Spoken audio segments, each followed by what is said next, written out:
We're here and we are live. Good evening. Welcome to Moon Magic and Mindfulness with Grace.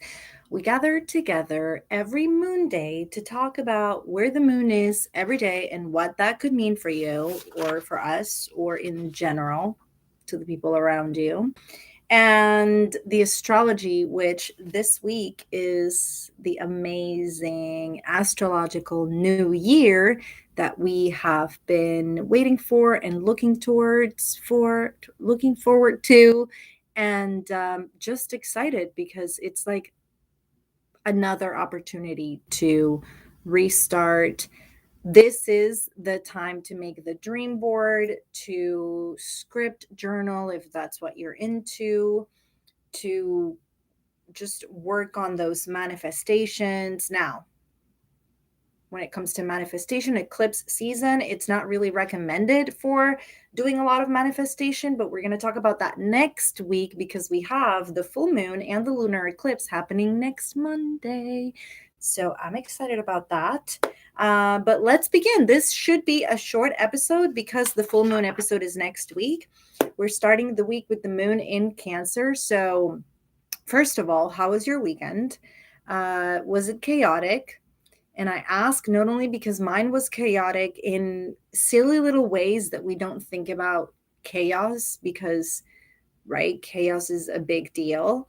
But when it comes to astrology and these terms that we use in our daily life for some things, but then they're astrological terms as well, like chaos, it's literally anything that disturbs your flow. So it can be something as simple as you hitting your toe in the corner of the bed.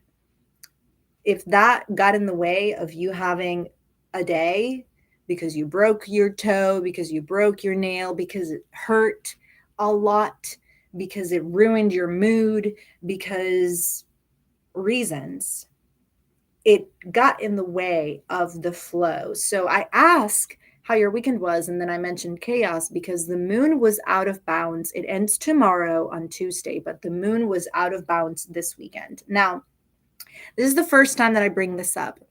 And I'm bringing it up because it's out of bounds on like today, Monday. So chaos may still be ensuing for you. Hopefully not, right? But it's different than a void of course moon because a void of course moon can be tiring and it can be heavy and it's like a day for rest, if you will, or as short or as long a period as it is. It's not recommended that you make big decisions during a void of course moon or start something big like a new lesson or launch a program or launch a brand, right? Launch a business. Those are big beginnings. So it's said, and I say it like that because you believe whatever you want to believe. It's said that you don't start anything big during a void of course moon, but out of bounds is like its own little race. Like out of bounds is chaos. Out of bound means that the moon, it's basically just not behaving the way it should, if you want to call it a behavior. And so it's chaotic. And how that shows up for you may be in different ways. So hopefully you're all safe and you had a wonderful weekend, but let's get on with it. So we start the week with the moon in Cancer. So all the feels, emotion is super high, but the moon is also at home in Cancer. So what that means is that Cancer will make you feel a homey feeling or home oriented, family, nurturing, so on and so forth.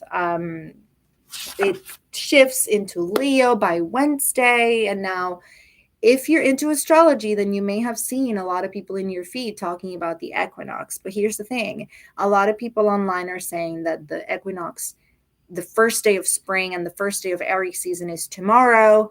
However, the equinox does not happen until 11 p.m. Eastern Standard Time tomorrow. So the first real day of spring, the first morning of spring is on the 20th. Oh, I just spilled this. It's on the 20th. So I'm excited for that. By then, the sun will be in Leo. So that's a double fire.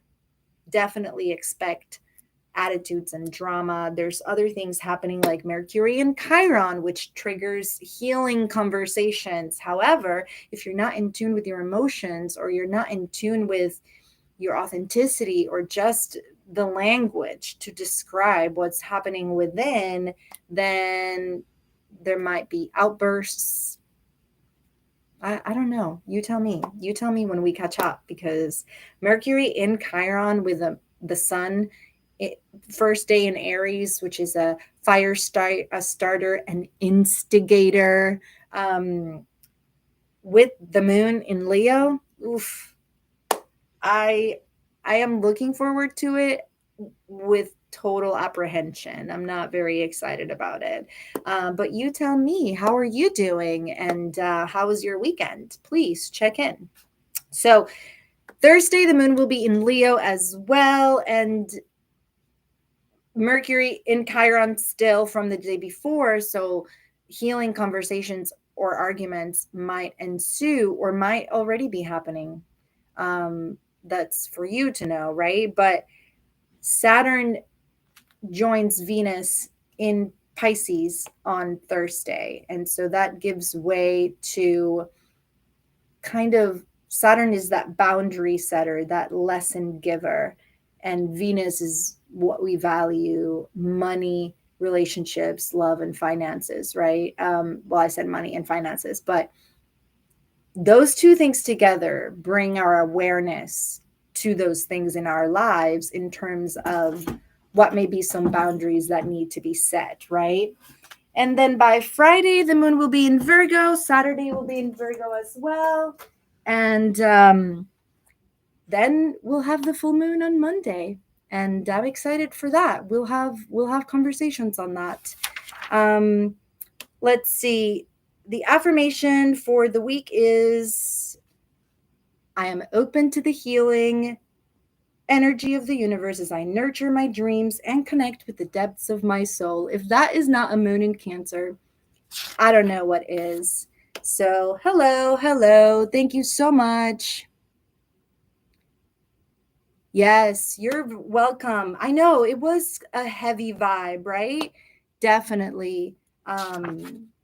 And that's it. I told you it was going to be a short episode because it just is. Now, the spring equinox, here's the thing. We've been in that dormant winter vibe, and now Aries, it's not just about spring, like springing around us, but a lot of the ideas that we've had and the projects that we're interested in are now going to start shaping up, because Aries brings the fire that definitely correlates to motivation, and it correlates to passion and interest and that drive. So I'm excited to see what the equinox brings. I remember last year, I'm not sure if it was for the equinox, but around this time, I released a poetry book. And this year, I'm writing this other poetry book, but it's still nowhere near ready. So there's the interest, and there's the fire, there is the motivation, but then there's all these other things that come first, right? And so all of these conversations are happening. I've brought up a lot how next week's eclipse is highlighting our relationship to anything. So, relationship to money, relationship to technology, relationship to, I don't know, your surroundings, your job, your work, right? And how if there is instability about it or misalignment, then that translates to discomfort, so on and so forth. So, yeah, next week it should be an interesting conversation. We're going to discuss the eclipse and we're going to discuss the full moon.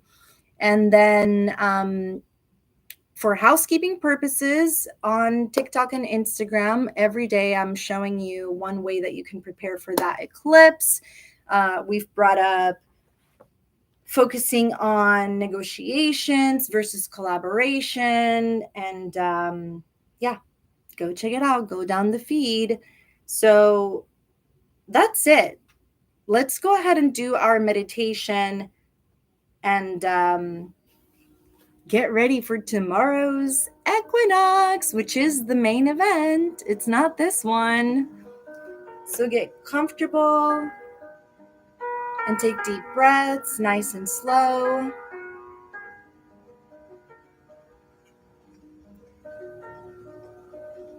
Follow my lead. Just breathe nice and slow through your nose. Nice and slow. Hold it at the top. 1, 2, 3, 4, and exhale through your mouth.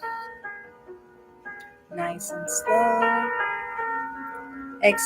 Hold it one more time. 1, 2, 3, 4, and inhale once more, just through your nose. Deep breaths. Hold it at the top. 1, 2, 3, 4. Exhale nice and slow. And as you relax into this exhale, picture yourself in the most comfortable place you can think of, where you are safe and comfortable.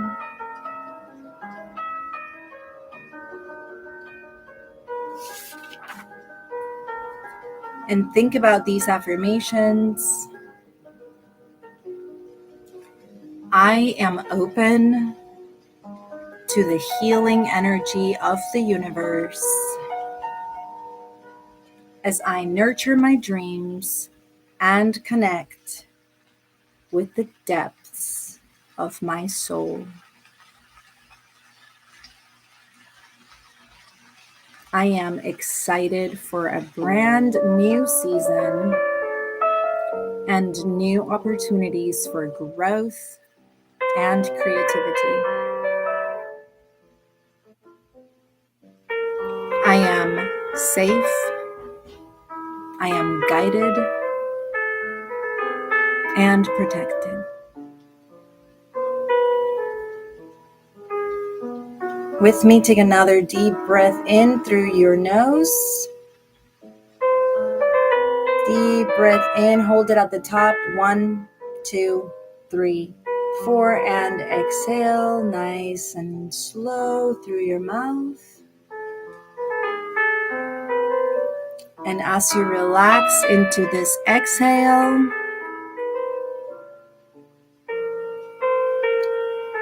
slowly bring your attention to the present moment. Open your eyes and come back to me. And that's it for today. I warned you it was going to be a short episode because I have to go, but don't forget to tune in next week, which will be the episode because of the full moon and the eclipse happening. Hello, Taryn. Thanks so much for tuning in. I hope you have a wonderful night. Thank you, Peter. Thank you for being so gracious. And I'll see you all next time. Bye-bye.